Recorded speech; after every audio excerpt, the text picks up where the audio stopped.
Hi there, you're listening to Unnatural Selection, the show about newsy type stuff and things. My name is George. My name is Tom. And my name is Adam. And with our powers combined, we are Unnatural Selection. Make sure you visit us at our salubrious home on the web, unnaturalshow.com. Today's episode, reporting to you from heaven, as it looks like. What is going on? Oh my God. The clouds parted, and I'm now reporting to you from the white void from the beyond. And a bunch of sunlight is streaming into my little pod, so I will. And this is for anyone listening in an audio medium. This is completely irrelevant, but it's kind of like on the video stream. It kind of looks like George is sitting in like the white room in the Matrix, where they're like, "What do you need? Guns." And, yeah. Or like that one moment, that one GIF I've seen from that Brendan Fraser film, The Whale. Like only two things came out of The Whale. One, the picture that we've all seen. It's all over the internet. If you picture The Whale, the movie The Whale in your head, you know the picture I'm talking about. Brendan Fraser, just Brendan Fraser sad and fat on the couch, looking off to the right. Yep, that's just the picture. Or the one GIF, I have not seen the film. I have no context for this, but he suddenly kind of like rises up and looks to the sky and everything goes white. And it's like out of context. This GIF is hilarious. It looks like he ascends to like, I don't know, like, oh, my home planet needs me, and off he goes. To a higher plane of existence. Look, I've been waiting to ascend now. We're waiting for Donald Trump to ascend, just waiting for people to ascend out of this world so we can just get back to normality. Death is not a punishment.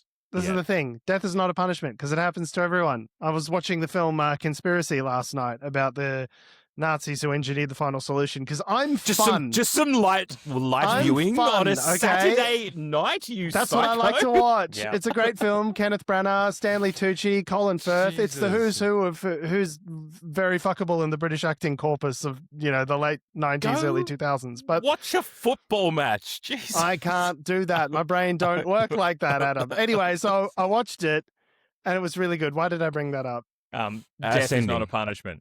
Death is not a punishment. At the end, it goes, Adolf, Heydrich, and he died in a bombing in 1947, and Adolf Eichmann got captured by the Mossad in the 1960s in Argentina and was tried and hanged. And I'm just kind of thinking, like, all these fucking guys got off easy.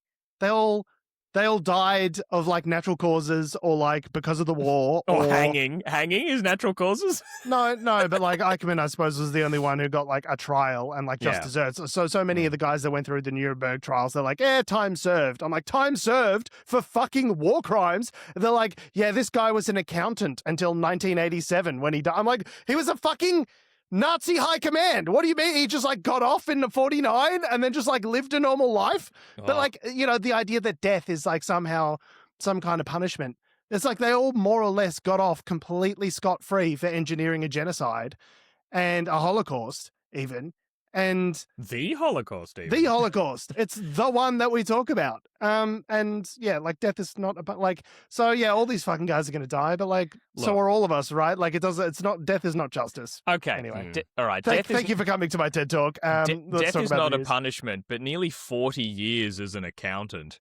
Have you ever met a CPA? Unbearable. They really just love those sheets. Freaks in the sheets. Speaking of freaks, spreadsheets. Donald Trump. Spreadsheets, you know what I mean? Yeah. Spread those sheets. Spreading the sheets. Donald Trump probably doesn't like spreadsheets. He likes pens, which we'll talk about in a bit. Apparently he gets a 2-minute daily video highlight reel as his briefing because men don't like read. A highlight reel of like the war. News or just like... Well, the war in Iran, how the Iran's going. So basically he watches like 120 seconds of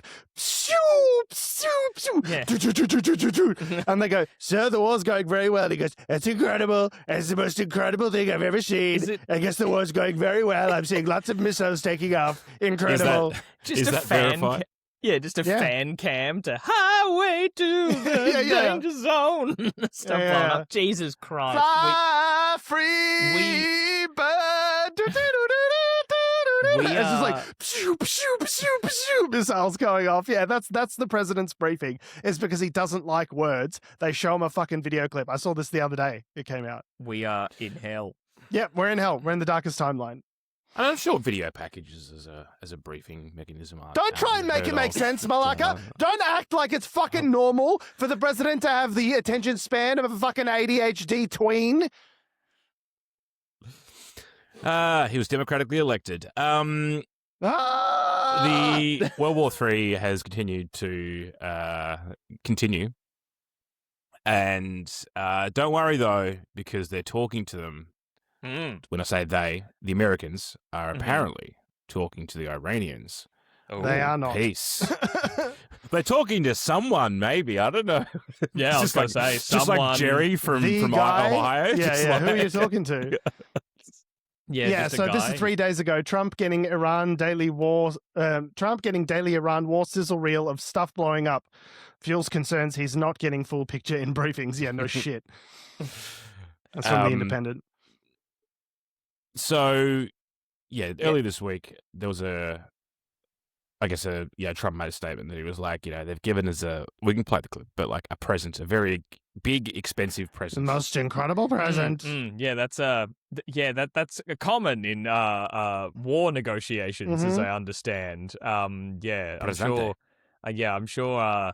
Especially when it's just like an overwhelming bombing campaign in a region that you are not equipped to be fighting in. Like I'm sure like Laos was just giving Henry Kissinger just like wonderful gifts. Lots of fruit baskets, lots of papaya, massages. Lots of stuff to keep him actually regular.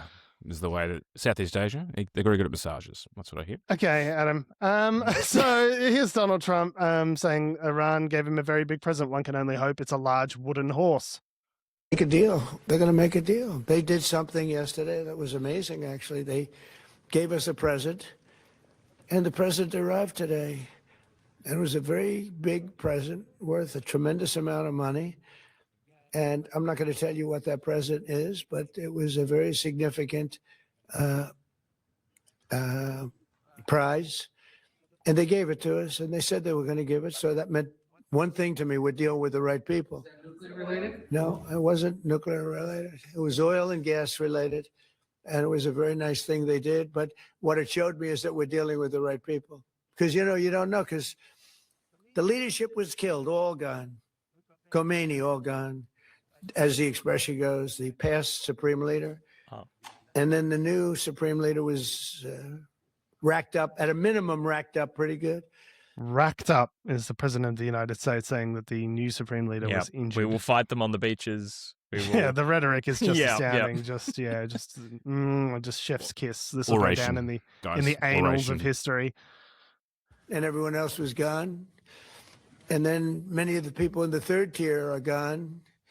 But we're dealing with a group of people that I think turn out. And the present, the gift they made to us was very significant. And they said they were going to do it, and it happened.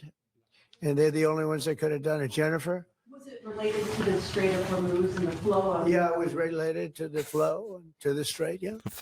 Yeah, the flow and the Strait. Yeah, totally. Yeah, absolutely real. I'll take things that never happened for 500, Alex. That's so crazy to be like, yeah, it was amazing and it happened, but I won't tell you what it was. And but although maybe I'm conflating like our system of rules with here in Australia with their system of rules. Surely a present from a foreign government that is worth a lot of money, kind of he legally has to tell people what that is? It's an incredible present. It seems to be ticking. I can't wait to take it to the Situation Room and unwrap it. So what he ended up? I bet it's a big watch, big Trump watch. What actually happened? What he's talking about is that apparently 10 oil tankers were allowed to pass through the Strait of Hormuz through back channel negotiations. And that's the present? That's the present. Oh. There were some tankers they let through. But it arrived today. Like that's what he said. Like it arrived today. It sounds like he got like next day shipping. They were non-US. They were non-US affiliated oil tankers. Okay. So, but that's been reported out. Is that like oil tankers associated with China and other allies of Iran have been allowed passage, right? Yeah. That's got nothing to do with the United States, right? Like there was a thing about how some Japanese tanker like made the great escape, the way the Australian media reported it, like, Yeah, like it was the next installment of Argo, where like Japanese ship had their transponder on and then they turned it off and then they broadcast a signal saying Chinese owner, like, don't blow us up, and then passed through and then came through to Australia. And we're like, yay, we got one. We got a single oil tanker. It's all good, guys. And I'm like, that's not really what that means. It means, we only got one, and we normally have 12. Like, allegedly, this was they allowed this many ships to leave, greater and above what they have been. So, but yeah, I mean, whether or not as to where these ships aren't necessarily going. So, like, some were flagged as Pakistani, as we said. Like, they're not necessarily going to the US. So when he says we received a present, that is Trump being Trump. Right? Yeah. It's not. Wow. There is no present. It's just they've said, "Whoa, we'll let some more tankers through," and then I'm assuming there's some sort of look. They're saying this is the thing. Because Trump's lifted the sanctions on Iranian oil to try and help address the global supply crisis that's been caused by his war in Iran. That's like. That now has resulted, and the Russian oil is also lifted sanctions on Russian oil as well. But in order to sort of flood the market with oil and hopefully bring prices down. But it's like, okay, well, now you're directly facilitating money going into the Iranian regime, which you're trying allegedly to change or choke off.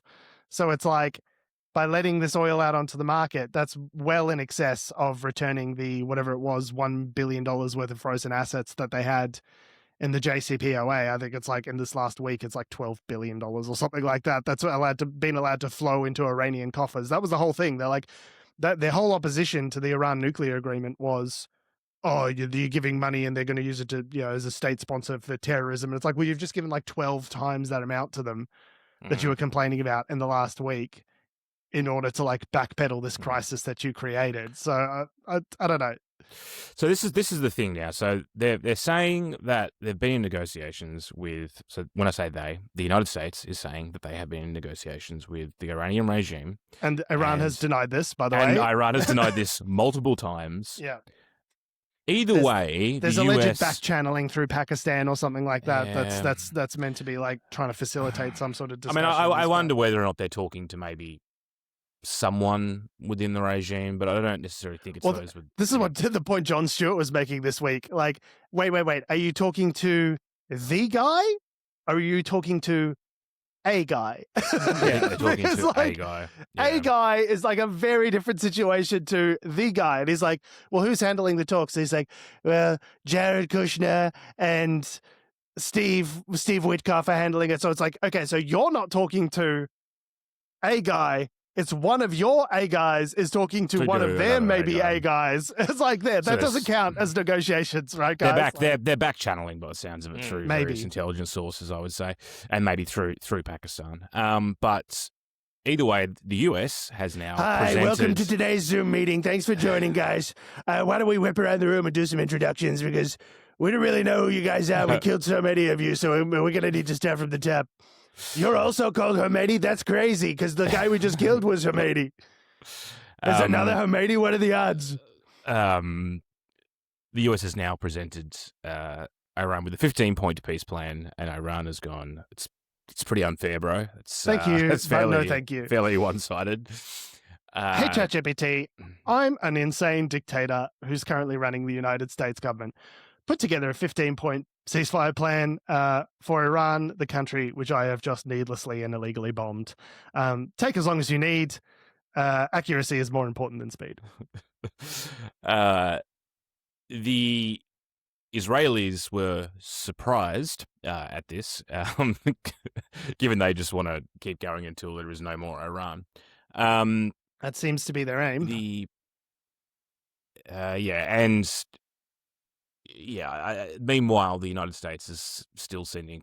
We talked about the Marines that have been sent there previously. They're sending more Marines. Thousands are headed to the area. Yeah. They're sending the 82nd Airborne in as well. So it's, while they're talking peace, they're building up, mobilizing troops, for war, which is, kind of what the Russians did or have been doing since, day one in Ukraine. Oh, yeah, we're definitely really serious about peace negotiations. We really love peace. We love peace so hard. We're going to keep attacking every Bro, I'm such a fucking peacenik. You have no idea. Anyway, just ignore these borders over here where we're amassing thousands of troops. That's fine. There's nothing to see here. Don't worry about it, bro. Yeah. So a lot of propaganda and rhetoric happening at the moment. Around this war in the Middle East. And it's, like there was a cabinet meeting the other day. It was like 90-something minutes, which they broadcast or they allow people to film. And it's like, I don't know, like, what do they do in those meetings? It's a 90-minute rambling of Trump just like... He's talking about the pens, and we get $1,000 pens, and we're just handing out the pens. And me, I like economy good, and that's why I get the pens. But I get the Sharpie pens, much cheaper. And there's guys, I called him, and he said to me, we could put the White House logo on the pens, make them black, and do almost real gold. Put them on the pens, and it's like it just goes on for minutes and minutes during the middle of this cabinet meeting. I'm like, what is this King Joffrey cabinet bullshit where everyone's having to ritually humiliate themselves in front of the cameras for a feature-length film in order to subjugate themselves to this fucking lunatic? What is happening? Yeah, it's... The most incredible pens are the Sharpies, the 1,000 pens, the $1,000 pens, they don't even work. And I said, let's get some Sharpies in here. And the kids don't know the difference between $1,000, these pens we're giving to these kids. I was like, what? What are you talking about? What are you talking about? What are you talking about? I think it's bring it back to something you said earlier, Adam, where Trump talking about getting a prize, and so the Trump rambling about pens and all that sort of stuff is like Trump being Trump. I think the thing that I didn't expect to happen in World War III, it's Trump being senile. Yeah, but just like it's just Trump being as Trump is, and it. I didn't expect this in World War III, but I didn't expect that the opposition would also just be doing Trump better than Trump can, because the Iranian response in their propaganda that they were bringing out is just inspired. When I saw that Iran had called like the reports of negotiations fake news, I'm like, yeah, brilliant. Yes, let's go. Like, you're just employing his tactics back at them. The Lego clip was next level. Dropping diss tracks. I can't even, like, what is reality anymore? Like, I do not fucking understand what cooked fucking timeline we're in now. So this is like a Lego animation diss track that Iran dropped. I swear using to Christ. AI. Using AI, obviously, but we live in the dumbest fucking possible timeline. So I can't believe here's Iran's Lego diss track to Trump. It's not a combination of words I ever thought us or anyone would be forced to say. You crossed the ocean just to find your grave. Sacrificed your own boys for a lie. Listen. Yeah. Make America great again.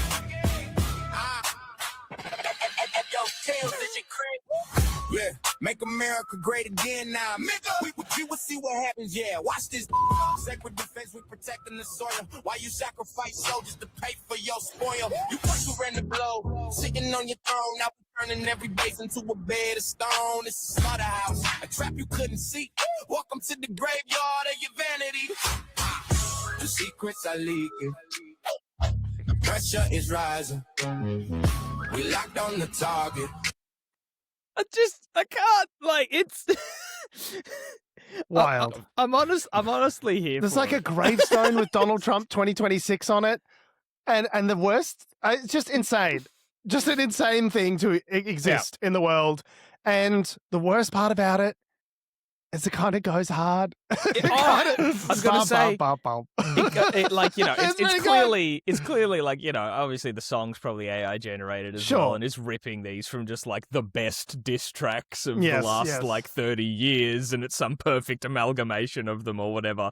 But it's just, it goes hard. It's spitting facts like all through the lyrics, and the imagery, like obviously for people listening at home, like you wouldn't have seen this, but check out the you got to get on the stream YouTube. if you You got to get on. You got to get on the YouTube because you're missing out. Because like seeing this Lego Trump like sifting through Lego pieces of paper labeled Epstein and a computer going, Epstein files have leaked, and it's like in the Situation Room, like a nuclear alert going, ooh.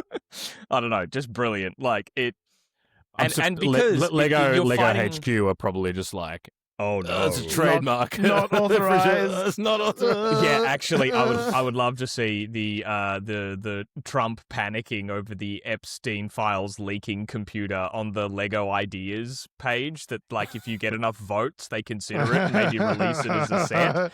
That'd be great. A little Epstein file set, a little Operation Epstein Fury set for the Iran war. Sometimes you just got to lean in, as they say, as a business. Take an opportunity. I don't know whether that. I mean, we've seen someone's reaction video to it. I haven't actually seen whether this was on like an Iranian state media page or whether it's from something. That's else, my understanding. Yeah. And I mean, maybe it's the Russians. I don't know. First World War III diss track. Well, and the thing is, at first I was just like, oh my god, this is. Are we sick. Drake? But guys, are we Drake in all of this? I hope we're Kendrick, but I'm pretty sure we're Drake. Yeah. No, well, if by we you mean the allied West. with America, yeah. I think we're Drake in this. Guys, are we the baddies? Yeah, in this rap beef. But I don't know. Yeah, at first I was like, oh god, this is sickening and awful. But then I remembered, no, the American started the war, but also started with all the, as we alluded to before, Freebird rockin' tracks of blowing stuff up mixed in with like footage from fucking Armor 3 or whatever, like just all this other random crap. Like, no, you started it. They're playing your game. Yeah, the meme wars. They're also meme wars and information wars, which the Iranians understand and about they're America, doing it right? Better than you. Yeah. I can't believe it. Like but I'm here for it. You know what? If we have to be living in the darkest timeline, at least dropping some fire bangers about how much Trump's fucking up. You know what? I'll take it. And they're saying they're desperate to make a deal. They want to make a deal with us so fucking bad. And it's like, I think it was John Heilman said everything he says is either projection or an admission. And it's like, clearly you want a deal really fucking bad because you're recognizing how poorly this is going and you're realizing that there's no actual off-ramp to this. So they're going, they're so thirsty for a deal. These guys can't wait to make a deal. And then behind the scenes he's going, please, for the love of God, make a deal. I have no off-ramp. I have no way of making this unhappen. I'm such a fucking asshole. Oh, no. He's probably more just yelling at Pete Hegseth. Just being like, you're the war guy. Fix it. Secretary of War Crimes, Pete Kegsbreath. Yeah. I mean, it's the same playbook he had with Russia. It's like, they definitely want a deal. They definitely want a deal. Meanwhile, Russia's like, yeah, we'll just use this. Russia's like, yes, we will make a deal. Give us 18 more months of bombing, and this deal is very sure to come, Mr. President. You're so smart and brilliant, Mr. President. Yes, yes. So, and there's this, I'm not sure whether it's from the what's the guy off Marvel? Stan Lee? Movie. Stan Lee. No, not Stan Lee. John Favreau. No, Iron Man. Anyway, there's a Trump film. Tom Holland. It's got Sebastian Stan. Yes, Sebastian Stan. Thank who you. played the Winter Soldier in the Marvel Cinematic Universe. You said the you Marvel speak Adam guy. so well. Yeah, you said the Marvel guy. I'm like, Stan Lee. Like, he wrote a lot of the comics, and like. And we got from Stan Lee to Marvel Cinematic Universe to Sebastian Stan to The Apprentice, which is the film about which you're referring, which is about Donald Trump, played by Sebastian Stan. Yeah. Good. Which is good, by the way. Good. Yeah, worth watching. There's a bit monologue in it where he talks about sort of like never ever admitting. Never admit fault, never back down, which is the Roy Cohn philosophy, who was his mentor. And his father's philosophy, too. Yeah, as well. Yeah. But this concept Frederick Christ Trump. Of being able to, like, will things into existence as well. It's like, well, if I just keep saying that it's a thing, eventually it will become a thing because... Yeah, it's chaos magic. It's literally like you manifest it, you will it into existence by saying it over and over again, which, like... He kind of does. It's kind of worked for him because he became president twice. Yeah. You know what I mean? Like, he is. It's so funny because for Trump, he is a malignant narcissist, but it has also worked for him.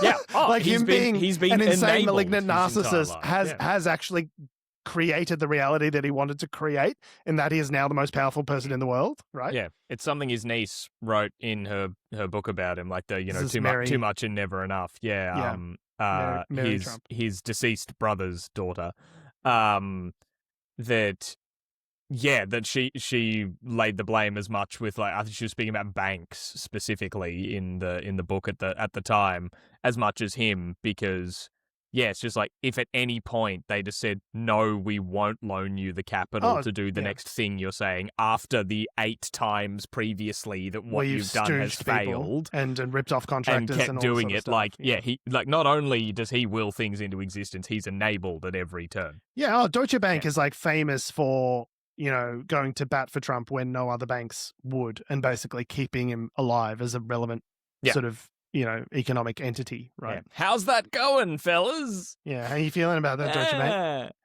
Probably pretty good. Yeah. You think Deutsche Bank would know from dealing with fascists? You'd hope so. But I guess he's lucky that he's got an ally in them, I suppose, because it doesn't seem like Trump has allies anywhere else at the moment, which he said quite plainly for Trump. Like, let's be honest, Trump doesn't say a lot of things plainly, but in that 90-minute rambling cabinet meeting... the pen chat, henceforth described in history as the pen rant. I was going to say pen chat. You would say he has a penchant for a pen chat? I like that. I'm going to give you 10 points. Just going to give it a... Thank you. It's only clear on the video stream that I was sipping a glass of water immediately after saying it with pride. And edit point. And 10 more minutes. No, but Trump, in his ramblingness during pen chat, also just decided to, Australia copped some strays in the middle of Naturally. it. Trump was listing off like a bunch of just his allies, saying he was surprised that certain other countries weren't just coming in to try to make sure that oil was flowing through the Strait of Hormuz, to which he said, quote, Australia was not great. I was a little surprised by Australia. Australia literally sent, what was the personnel and material that Australia sent to defense? We've sent 87 people, one wedge-tail, which is going to the UAE, not necessarily to... Describe the wedge-tail. What does it do? It's like a high-altitude surveillance drone or something? No, it's not a drone. It's like a 737. I thought it's a manned flight. Yeah, it's a 737 with a vast array of sensors. It's basically a surveillance aircraft that can electronic. And they're pretty rare, right? There aren't a lot of them around. There's not a heap of them. They kind of do a number of things. Like, you can use them in a number of different ways. But, like, for instance, an example of what they're doing at the moment, which is also what they did in Poland when the Russians started shooting drones into Poland, was that they would track various airborne targets and relay that information to various allies so they can help. So we're supplying a significant amount of material and personnel. Well, it's not significant. I wouldn't call it significant. For Australia, not really. To Gulf states in order to help support Trump's war effort. And Penny Wong has been nothing if not insistent on not condemning the Trump regime and what they're doing over in Iran, like essentially lending them moral cover and support here in Australia. By not condemning them when asked to. I feel like the Australian government has done more than its fair share compared to other NATO allies to help embark on this insane, illegal, unconstitutional war of choice, right? Yeah. Yeah, the taste of boot is very strong in our mouths right now. Yummy, yummy, yummy. Yeah, and... Trump went on to just also roast the UK Prime Minister for saying that he offered to send aircraft carriers to help them when, quote, the war was already over. To which he said, no thanks, we don't need them. And then is admonishing them for not coming in and helping, despite the fact, hey, the war's not over, Trump. But also, what? The only time that Article 5 of NATO has ever been invoked was by the Americans. You know what I mean? Like, he goes, oh, we always support them and they never support us. And it's like the only time that NATO's charter has been invoked to deploy military force was when the US embarked on unnecessary wars of choice last time in the Middle East. Like, that was when we came and supported you. And Australia and the UK and a bunch of other NATO allies expended really significant amounts of blood and treasure, and the people who died in those conflicts and the people who are permanently maimed from those conflicts in Iraq and Afghanistan, I think would be really fucking angry to hear the president of the United States saying we don't do shit for America when people have given their lives over years to support Americans in their insane wars of choice. Yeah.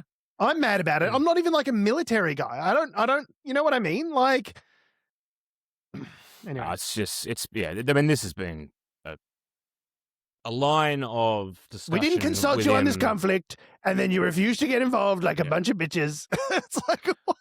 And then it also said we don't even need them anyway. It was we don't need you. Yeah, what a great negotiator. What a great way to get support is saying we don't need you. Fuck you. Why don't you help us? Fuck you. We don't need you. What? Pretty wild. In response, Anthony Albanese basically just said that. Just deflected and said, "Well, it'll be up to the president to explain his comments." Like, sort of stood firm. Our prime amoeba. Yeah. And when reached for comment, Anthony Albanese said, Yeah, the spineless blob on the floor said, I mean, to be fair, the UK and parts of NATO have been hosting US bombers, like, for quote-unquote defensive operations throughout this entire conflict. So this concept... Yeah, the UK's letting them use what did Penny Wong call sites, it? Like, right? proactive collective defense or something like that? Just the most euphemistic... That's a lot of words to say an offense. An offense. Yeah. I mean, they're trying to...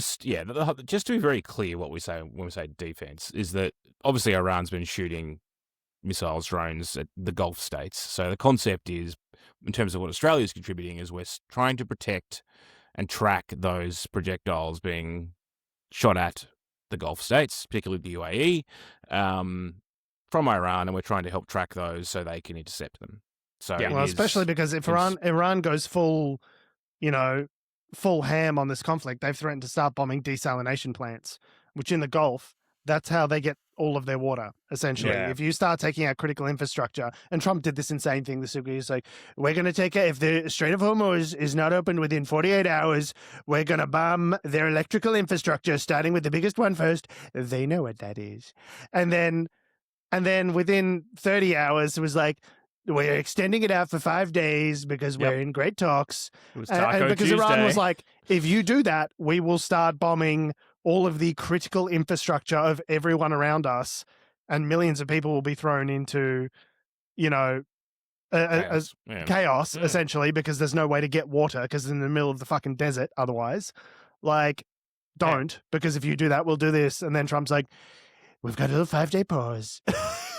We're going to have a little chat. It's almost like they've done no research as to the enemy that they have chosen. And I had one dumb motherfucker in the comments of one of our videos being like, oh boy, everyone's saying that Trump doesn't have a plan. Well, you don't become president twice without a plan. Like, the guy's obviously working short-term pain for long-term gain. I'm like, yes, because there have been no presidents in history that have ever won 2 consecutive terms and made horrible, era-defining blunders in American foreign policy. There are no several examples that I can think of where that has happened.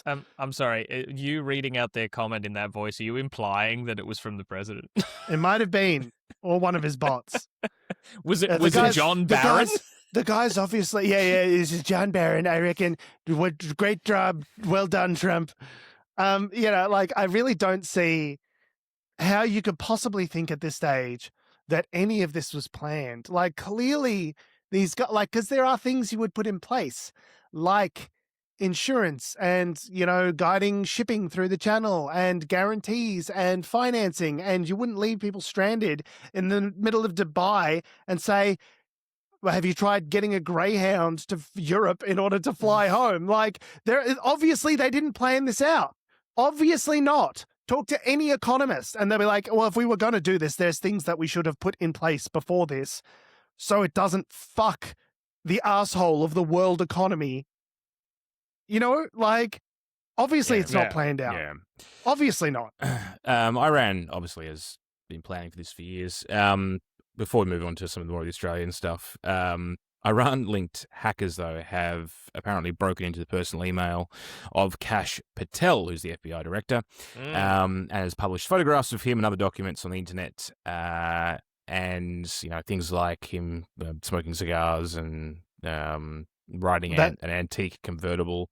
So that's kind of fairly inane stuff. Yeah, like a picture with a bottle of rum. It's like, this isn't the Hunter Biden laptop where it's like photos of him on the crack pipe. No, no, but the fact that the head of the FBI is like using an unsecure email protocol to send his emails and is hackable by the Iranian regime does not bode well, and sort of calls back to another story towards the start of the administration where they were all planning the initial, I think it was the initial bombing of Iran, the Fordo sites and all that sort of stuff, just via a signal chat, right? Again, which is not like official, secure government communication. So clearly the guys who like were on Hillary's asshole for years being like, but what about her emails? Are like clearly doing the same shit themselves, even worse, To be fair, this is an old email address, so it's been correspondence and stuff between 2010 and 2019. It's his personal email. It's not his... Yeah. Like work one. Not that sort of stuff. But well, as far as we know, as far as what's been released so far. As far as we know. I mean, this is the thing. They've released a sample. And the threat actor was Handala, which is, they advertise themselves as sort of like a Palestinian advocacy sort of hacker group, but like most people believe that they're just an Iranian cutout. This is the asymmetric part of the war that we talked about last week, is that I think JD Vance was saying that some guy could walk around and self-detonate a nuclear bomb vest, which is like not a thing that exists. But like, that'd have to be a fucking huge vest. But it doesn't need to be a nuclear bomb in order to cause asymmetric terror. Iran famously has been a state sponsor of terror, and now there are all these Iranian cells all over the world who really hate Western governments that have now been essentially told, one imagines, you're off the leash. Do whatever you want. Go nuts. Well, there was an attack in the UK a couple of weeks ago. The ambulances. The ambulances. Jewish ambulances. Yeah. So I expect we're going to start seeing these kind of asymmetric terror attacks all around the world. We've already seen attacks from Iran in Australia, in the last couple of years, all through Iranian cutouts for, firebombing synagogues and that whole fake terror plot. Exactly. And they deal with some organized crime figure who's willing to throw a firebomb at something for some money. And mob guys or whatever, this is what asymmetric terror looks like. And we, as Australia, by committing ourselves to America's defense, whether they acknowledge it or not, whether they're appreciative of it or not, makes us a target, makes us now less safe, because now we're seen in the eyes of the Iranian regime as collaborators. So now it's justified in their minds to launch other kinds of asymmetric terror attacks. And it doesn't have to be a bombing. It could be cyber attacks. It could be hacking bank infrastructure. It could be taking down the fucking power grid. It could be all sorts of shit that they've been training years and years and years for when this day comes. So how does this make anyone safer? Not just Americans, but the rest of us who are getting dragged along into this broader conflict as well. It makes us less safe. But I don't know about you guys, but President Herzog being here certainly, just made everything socially cohesive. It was great. So much cohesion. Yeah. I was cohered to the side of the sidewalk, said one protester, by the fucking police when I got arrested. Did you see that clip I sent you guys of this woman, this lawyer representing a woman? Oh, no. I'll post this clip in the show notes, where he said like the fucking riot squad, whatever it was, 8 dudes turned up, broke her door in the middle of the night. Why? Because she was filmed throwing a water bottle at police during that protest action. Fuck. And so they fucking broke into her house at 5 a.m., raided her home, arrested her, pulled her away. But for what I would argue is pretty standard protest activity, right? Throwing a water bottle at police is not, I'm sorry, it's simply not assault, okay? It really is not. And it's not 5 a.m. raid situation. No. It's not the kind of thing ridiculous. You would deploy, because every time you deploy like a tactical squad from whatever state jurisdiction, each state. This was New South Wales, I think, but yeah. But like if you deploy one of those units, like it's not cheap. Like that's serious money. You could send 6 coppers who are probably from the local area. Knock on the door. Yeah. Knock on the door. No. Bashed Doreen, you know, like proper fucking... Yeah, it's shock and awe. Shock and awe to frighten tactics, protesters. You know, dawn raid shit, right? For someone who engaged in illegal protest. It's a very, very odd response, and I'm assuming there's some logic to it from whether it might just be a fear, like what do they call it, a chilling effect potentially from the New South Wales Police in response. Oh, it's okay. It's all right. They're just trying to chill speech, guys. It's all right. I don't know. I mean, I just don't understand. Like, they're either doing it for optics, or they're doing it why? What was and if it's genuine, like, what was the threat assessment which meant that you needed to do that? Like, I don't get it. The lawyer said, "I've been doing this kind of law for 20 years. I've never seen anything like this. Yeah, like this is nuts." Yeah. Well, speaking of Australia, given. Yeah, we're now talking about the stuff back home, but still connected to all the chaos that we've been talking about here.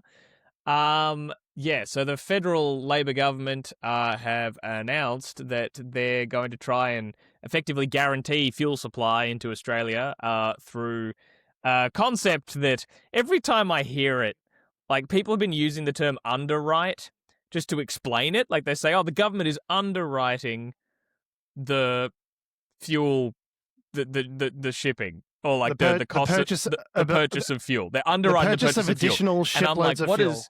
What does that mean? They're like, so effectively the government will underwrite it. I'm like, that's the point I'm trying to get you to explain to me. I wasn't an accountant for 40 years like that Nazi guy we mentioned earlier. So what? So it can mean a number of different things. I haven't seen the detail of the policy, but underwriting typically refers to insurance, right? So if you've got an insurance policy, it might be with whomever, I don't know, name an insurer, fucking whatever. Jim's insurance. Jim's insurance. Of Jim's mowing. Yes. No, different Jim. GYM. Jim's insurance. And they might hold the policy, but the person who actually pays out the policy, if the policy gets activated, if you make a claim, might be someone else. The person who underwrites the insurance is who they purchased like their insurance from. So it's might be like they're the ones that are Lloyd's paying the of bill. London, or the ones who ends up paying the bill at the end of the day. So you're purchasing an insurance policy from an insurer, but the person who's actually paying out, if it gets if that policy gets deployed, is someone else who sits underneath. Underwrite it. Exactly. And in the insurance game in Australia, there's like, dozens of insurers, but there's actually there's insurance and reinsurance and policy providers have different policies with one another to try and like hedge themselves and things like that. There's a much lesser number of underwriters. You'll find that if you purchase a retail insurance policy for whether it be health or something else, that the underwriter will often have a different name. Right. So to be clear, this would be they've introduced they're going to introduce legislation on Monday, and it's going to enable the agency, which is called Export Finance Australia. It's a government credit agency, and it's usually responsible for supporting the country's export activities. They would be able to provide fuel importers insurance, which is what we just spoke about. They would also be able to provide loans and other financial arrangements. So it gives them, I guess, flexibility, not just underwriting, but also like if the literal fee for getting the boat here, I guess I'm assuming there's going to be some sort of maybe process, the way I read that. There'll be some process potentially where the government helps subsidise some of the costs. Yeah, gives you a grant or some of the full amount or partial amount. To be able to import it in. Whatever financing you need to cover the gap that this crisis has caused, this agency is going to try and help you with it, right? Yeah. So the concept here is that looking ahead, so at the moment Australia's fuel stocks are fine. I mean, obviously there's shortages across the country and it costs a shitload, but in terms of the overall stock, what am I trying to say? The inventory levels, they are fine. And we do have a strategic fuel reserve, right? Correct. As well. Yeah. And the government has been very consistent in saying hey, the shortages that we are seeing at the moment are not the result of lack of petrol coming, supply coming into the country, yet it's because everyone's rocking up with any kind of receptacle and panic buying it. It's the toilet paper thing from COVID all over again. Yeah. Because, I mean, and to be fair, the difference is with the toilet paper thing is the price didn't go up with toilet paper, at least much. The difference is with petrol is the price is going up an extraordinary amount and people are trying to hedge their bets and get in while the price is low. So it's the toilet paper thing, but it's like there is a real like, well, I'm going to buy now while it's cheap, which is classic supply and demand economics. Like this is the system that we use, and this is what happens in that system. This is the system working as designed. This is the system of the savvy consumer.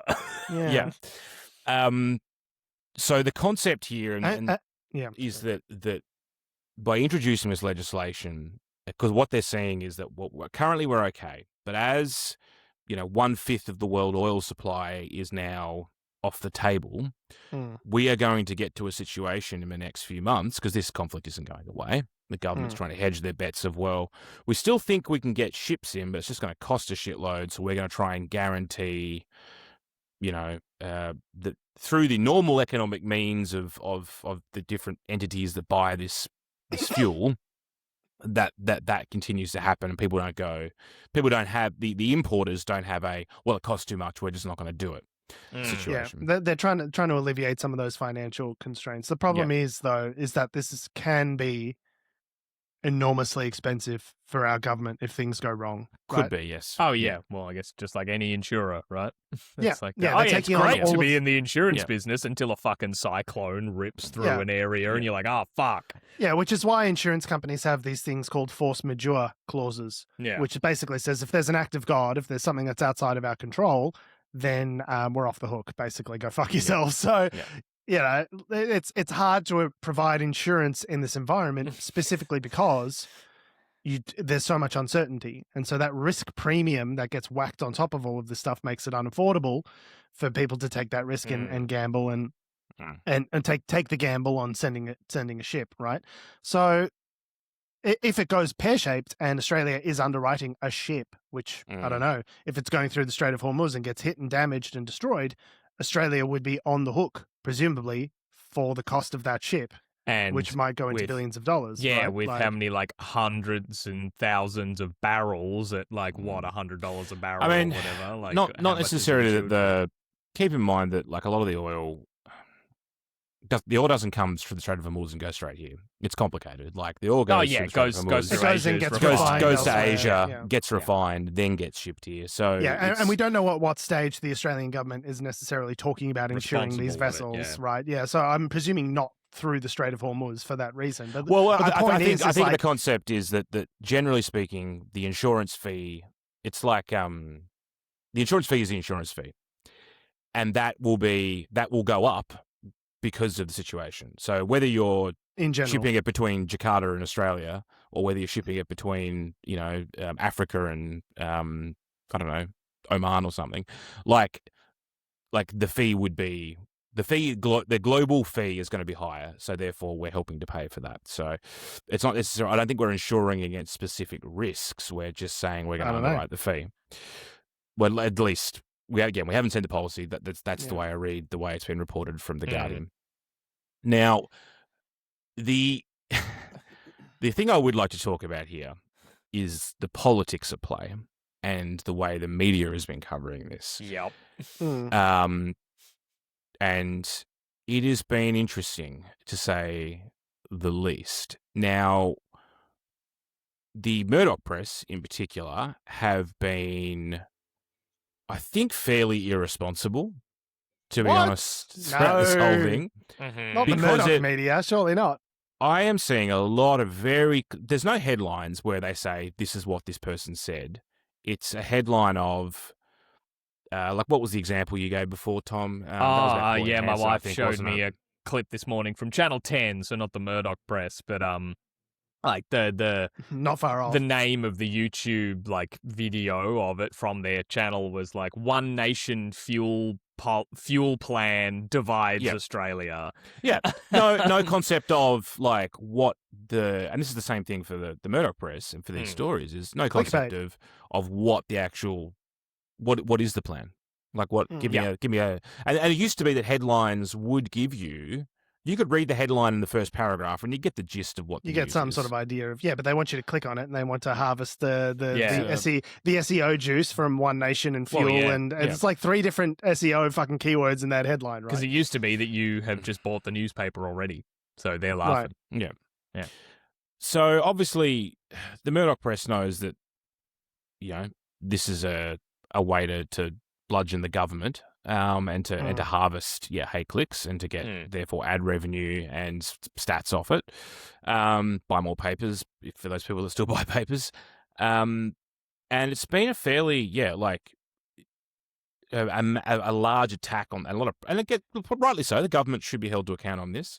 But I feel like there's a lot of this concept that we're in this crisis and that the government is meant to just solve it.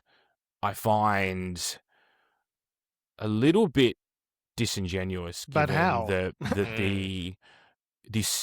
current situation we're in has been 20 plus years, which is Labor and Liberal. It's both major parties. Both the major parties, yeah.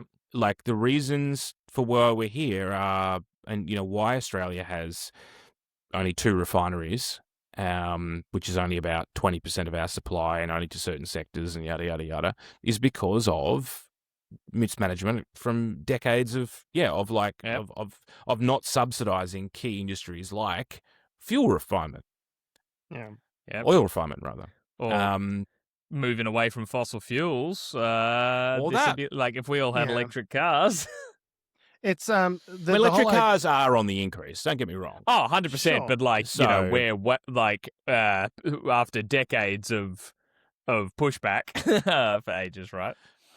Well, yeah. I mean, the technology's only been there properly, really, for the last. I'd argue electric car sales have been going as fast as they could do once the technology became viable. Well, once China made it so cheap as to be competitive, right? Yeah. Or Tesla, became a bit more mainstream. BYD is where it's really breaking through to the sort of the normie market as opposed to $100,000 Teslas, right? Yeah, you could argue that government policy, any incentives might have meant we got there quicker, but absolutely. Well, you look at Norway and Sweden and these sorts of economies where they're like a much more substantial portion of their cars, their fleets of cars, wherever you would describe it, are electric because they have subsidies, they have plans, there's incentives, there's and we're infrastructure is important as well. Like the reason my wife and I weren't looking at charging infrastructure, a fully electric car when we were in the market for a new car is because we could not charge it at home. We don't have like a garage in our apartment building or access to a power spot where we can park. So it's just not. What are you going to do? Yeah. So stuff like that, the government could have gone early, but I've just found that the media landscape has been fairly unforgiving for Labor during this crisis, and I don't know whether it's just one of those situations where it's like whoever's holding the bag when the shit goes down gets the blame, right? Like, there's nothing that the Australian Labor government could be doing beyond what they're doing, I think, that would really seriously help to ameliorate the only other thing you have issue. is you have your own merchant fleet. Like that's the only way around. Right. You have your own merchant fleet of tankers and supply ships, like in the good old days. But for the last 30 years, we've embarked on this neoliberal project of slim down supply chains and globalization. And we're not going to subsidize industry anymore. We're not going to subsidize the car industry. We're not going to subsidize this. You're all on your own. And we'll all be at the behest of China to get our cheap stuff. And that's fine when it works. But in times like COVID or in times like the time of Trump 2.0, who himself is a rolling global supply shock, as we've discussed, that approach doesn't really work anymore. You need redundancies. You need fallbacks. You need the ability to ramp up your own production of whatever, masks, toilet paper, fucking fuel refinement. Like you need things to have some things on shore. And I think the lesson for a lot of countries as a result of the COVID crisis and the Trump crisis, the poly crisis, is going to be that we do more stuff in-house. We try and get closer to autarky where we do everything domestically, which might be fine for local supply chains, but is also a not very efficient use of capital, which means the price of things are going to go up. And it's not much every less country efficient. Can do everything. Exactly right. Yeah. So it's going to result in less growth globally, more inefficiency, and therefore higher prices. Like this is a trend this trend towards bringing onshoring or friendshoring, bringing everything in-house makes everything more expensive for everyone, right? You just need to do the critical areas, basically. So But who decides what the critical areas are until they're critical? That's the thing. Well, yeah. You'd think fuel supply would be one of them. I think on the subject of like what could the government be doing more than what they're doing right now to alleviate any of this, I think the only thing that I would be wanting them to be doing is just less of this Penny Wong giving them the frowning of a lifetime and actually we're gravely concerned. We're deeply, gravely, incredibly, gravely, griefully concerned. That if our stance on this was end this now, this was illegal. Against your own constitution, it was illegal. We don't support this. End it now. I we agree, need to but end this. That's a rhetorical positioning. It's not a policy position. No, I right? guess, but it's like, but I think that is all they can be doing. And I think that's what pisses me off a bit. It's kind of like you're not active. Like the only way we as Australia can be actively trying to end this situation is by constantly pressuring the US to stop. Yeah, but I think everyone recognizes that it might not work. Madman theory of politics with Trump is it's just not going to work. It might not work. Kind of pressure. It responds to the Dow dropping down to paedophilia numbers again.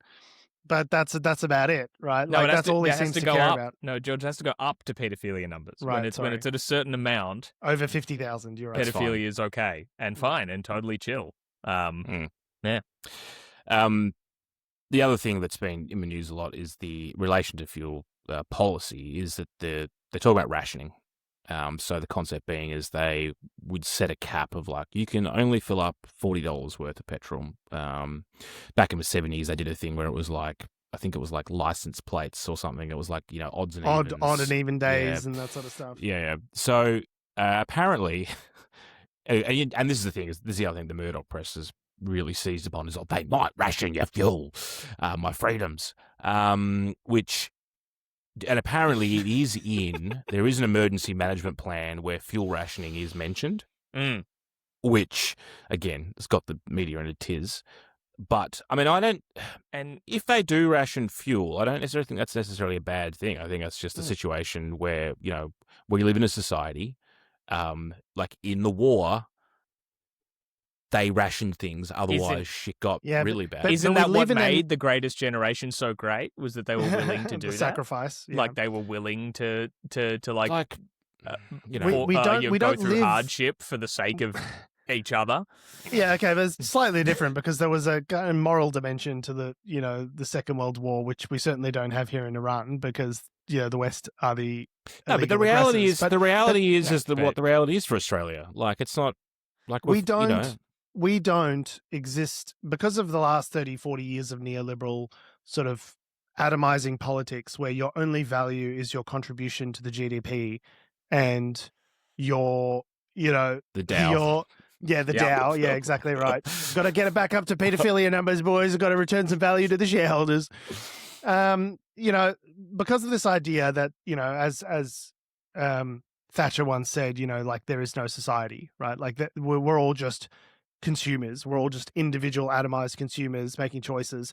The only value, the only joy to the extent that we have joy is that we're consumers and we can choose and buy whatever we want. Yeah. And, so you're saying we can turn our productive output into things that we can buy. If we've been trained on that model for the last 30, 40 years, someone's saying you got to sacrifice for the greater good. Well, there's no moral scaffolding around which to build any of that, right? Like it's kind of just like, it's my money, and if I want to use my money to buy stuff, there's my fucking right as an Australian to buy stuff. This is what we saw in COVID, is that people were like, I don't want to do that because my rights.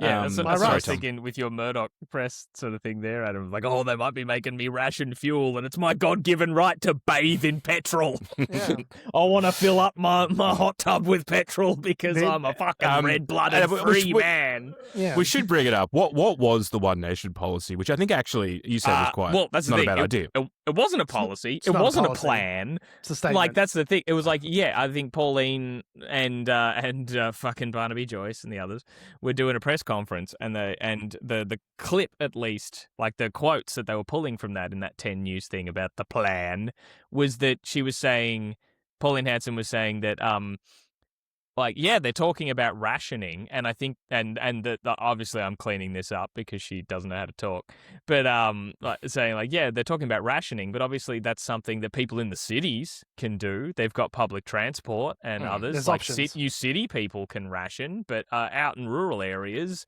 no, that's that you can't expect that. And I was like, oh my God, she's right. Like.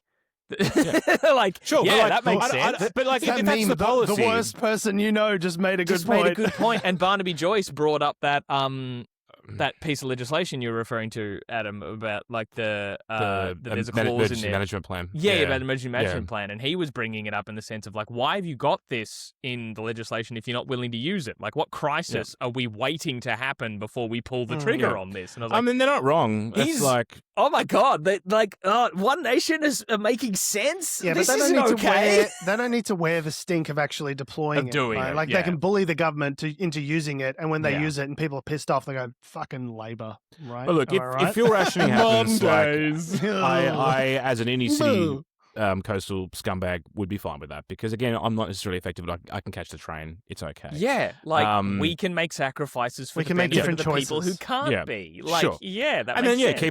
keep it open for regional people. But I do want to bring up one thing though, which really. I watched a bit of that press conference, Tom, and oh yes, I just want to like put it out there into the ether. I really want to just provide support for this person. Barnaby needs to go to the dentist. oh yes, He really needs to go to an orthodontist. I didn't clock his teeth. What happened? Oh, they're not good, and I feel bad for him because he's now like he's obviously very front and center of the new One Nation like apparatus, and I just like Barnaby. Please just can we all just like can we get some funds together? Maybe help him. I don't know what does he need? Like I'm sure he's fine. Maybe some veneers. Yeah, everyone looks great with veneers. Oh yeah, look, with Hollywood keyboard teeth. Anyway, that's all I want to say about that. Well, but and speaking of you being able to take public transport, apparently in Dan Andrews' socialist utopia, for the next month, public transport's free in Melbourne. Well, that's great because they're closing my line for at least a week during that period. In Victoria and Tasmania, they're doing free public transport for the month of April to try and encourage people to be using less fuel. And stuff. It's and I also think you might be looking at work from home orders and things like that. I mean, which is hilarious. I think, we're back in COVID days. We're doing that again. I saw a flat circle. Who's the deputy leader of the Liberal Party now? Since Angus Taylor is the leader. Oh, what's her name? Hume? Jane Hume. Hume. Yes, Jane Hume. I saw her being interviewed on the. Being interviewed by the ABC, and they pulled a little clip out because they asked about the work from home stuff, given she was the one who spearheaded the removing work from home policy for public servants policy that got absolutely riggedy wrecked at the last election. She was like, work from home's like fine and all, but the government needs to, and just the flip flop and mental gymnastics around it was incredible. Just amazing. Yeah. Just watching them squirm is always fun. So, given the levels of inflation that we're going through and all these costs, the federal government has asked the Fair Work Commission to give minimum and award wage workers an above-inflation pay rise this year. Which the Federal Reserve has entered the chat. Huh? What? The Federal Reserve or the Reserve Bank of Australia? You mean? Oh, sorry, the Reserve Bank of Australia. Sorry, the Federal Reserve is the American. Yeah. Yes. So they're looking at, I think it's around. I mean, the trade union wants 5%. I don't think they're get that. Okay, buddy. Because the government haven't given a number. Is the in their classic thing? I believe the qualifier by the Treasurer Jim Chalmers was a real increase to the rate. So what constitutes a real increase, Jim? We kind of maybe need numbers. Is the real increase in the room with us now? Yeah, but I guess that's the thing of pay rise above inflation, which Oh no, I'd get Is absolutely looking wrecked at- by that journalist. I don't know what inflation currently is at the moment. So it's Fucking looking- Google it, mate. As As- Adam Band, I paraphrase. He didn't say fucking. I don't think. I think it's sitting around 3.5% or so. but, Yeah. No, it's in the 4s, isn't it? well, we can look it up. Well, this pretty sure it's article in there. from several It days depends ago on what said you're looking at. 3.7. The inflation figures for February showed a rate of 3.7 or 3.3. 3.7. But it depends on if you're looking at core inflation or Yeah, the yeah. full inflation or. Yeah. Yeah, rather So than the like Australia's- semi inflation. So from 4 days ago, full Australia's direct annual inflation. inflation climbed to 3.8% in December 2025 from November's 3-month low of 3.4, surpassing market forecasts at 3.6 and remaining above the RBA's target. So I'm thinking the headline- unemployment rate. Sorry, that's my bad. so the unemployment rate has ticked up. So headline CPI is currently, as of Feb of this year, 3.7, but the trimmed mean is 3.3%. And so there's certain things that they don't include in the trimmed mean and certain outliers that they don't include. So look, honestly, 3.3 is not bad, but it does seem like we're still in a situation where the Reserve Bank is going to want to continue tightening rather than loosening, right? I do, it's And all this fuel stuff on top certainly. the May doesn't help. budget is coming up, and I'm assuming they'll announce that kind of this thing sort of around that time. Yeah. And it seems like Jim Chalmers is floating some balloons saying, look, times are tough, inflation's high, we really got to take some money out of the market. Let's get rid of negative gearing, which we always wanted to do. Just putting some ideas into the Yeah, capital gains tax discounts. We got to do some stuff to get, pull some money out, get some demand out of the economy, right? It's almost time to find out who the winners and losers are. It's my favorite time of the year. Get ready, boys. Winners and losers time. Are you a Winners fucking and loser for another year? Are you a fucking budget loser shithead cunt? It's actually the most boring, like the actual budget delivery. Oh my god, have you tried to watch it? Oh my god. I'd rather But it's the media coverage in response to the budget is always that we are good. here for. Actually watching the treasurer Trying deliver to the make budget it sexy. Yeah. is so boring. I would rather Yeah. slam a dictionary on my testicles. It is so boring. You I probably watch it. could slam the budget on your testicles. It's like that thick. normally. Yeah, yeah. They're It's a thick thick document. books. Yeah. Thick boy. Probably but get the I PDF will. version, not Of the course you not watch the it, printed. George. Yeah. Of course you watch I it. typically tend to watch it. At like It's a good triple way of- speed? Yeah, Or double live? speed. Or Yeah, do you watch double it speed. live? No, 'Cause I you can't can't be bothered speed watching that it shit live. up. No. The ABC does a special coverage. They'll have a panel Ooh. for immediate thoughts and responses. How can you say they're not responsive to the needs of the younger generation, Adam? They've got a bad budget response panel. I mean, the ABC is absolutely the locus of the the political discussion that's happening in Australia right now, as we can all see. Anyway, my football team won, so who cares about anything else? Great. Mm. I want to say North Melbourne. Yes. There we go. And also Wow. the Tassie VFL team. Let's go, boys. I don't. There's care. whoa, slow down, maestro. There's a VFL. There's a VFL, which actually includes I teams don't- from Queensland, we New don't- South we don't Wales, care. but We don't and care. Tasmania. But don't worry about it. We don't care. So the idea is obviously that if so it's a kind of a funny structure. So essentially the I thought we were wrapping the show up. Yeah. Well, we are. So the Fair Work Commission is kind of like an independent body, but like you can sort of stack it with your cronies. So it's kind of like the government is making an independent recommendation. And they just go, oh, it's not our fault. The Fair Work Commission just decided whatever they decided. Arm's length. Arm's length. Arm's length. Right. Yeah, but really the idea like is a baby's arm.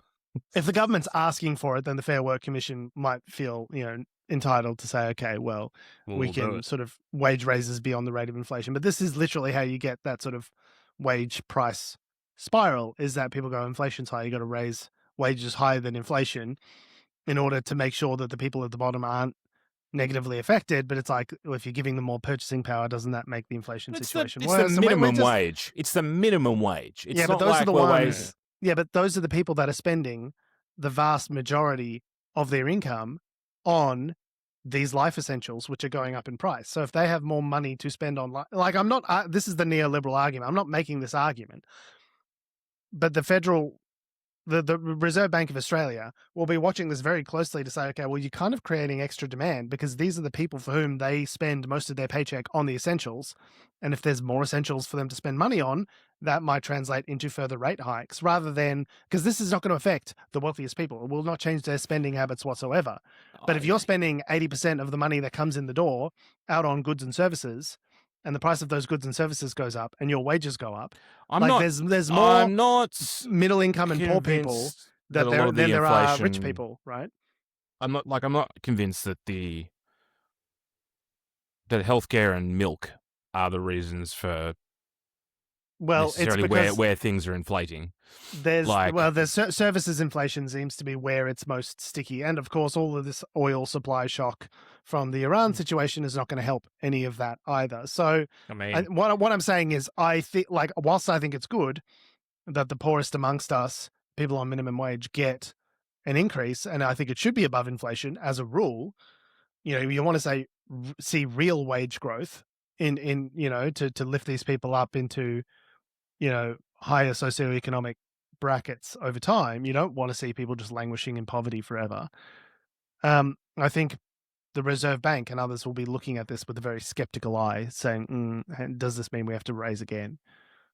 Which again is like you've got two areas of the government kind of like at odds with each other. You've got the federal government who's like trying to sort of sway things with the Fair Work Commission to say, like, please don't fuck poor people too much. And the RBA is going, well, you're not fucking poor people hard enough. We're going to have to go harder.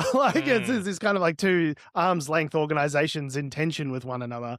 I don't know. I hate that we're caught in this cycle again. I thought we'd sort of gotten past this coming out of COVID and things are finally starting to calm down. And it's just like, yeah, we're just back at it again. I just hate it.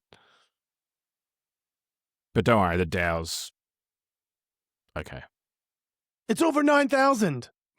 On that note, we have been, we are, and we always will be Unnatural Selection. Make sure you visit us at our salubrious home on the web, unnaturalshow.com. Make sure you visit us on all the bullshit social medias that have, do, or ever will exist at our handle, at Unnatural Show. That's Facebook, Twitter, YouTube, Instagram, and Mother Flippin' TikTok. Make sure you go to YouTube and TikTok for clips in which we are being abused by our commenters. Make sure you follow me on Instagram and TikTok at Jorge Tsipos. You can follow me on Threads at tom.heath. And don't follow me anywhere. That's probably good for InfoSec purposes. Thanks for listening, guys. I love your faces. We'll see you next week. Adam's a ghost. I'm not. I wish I was. You okay, buddy? Yeah.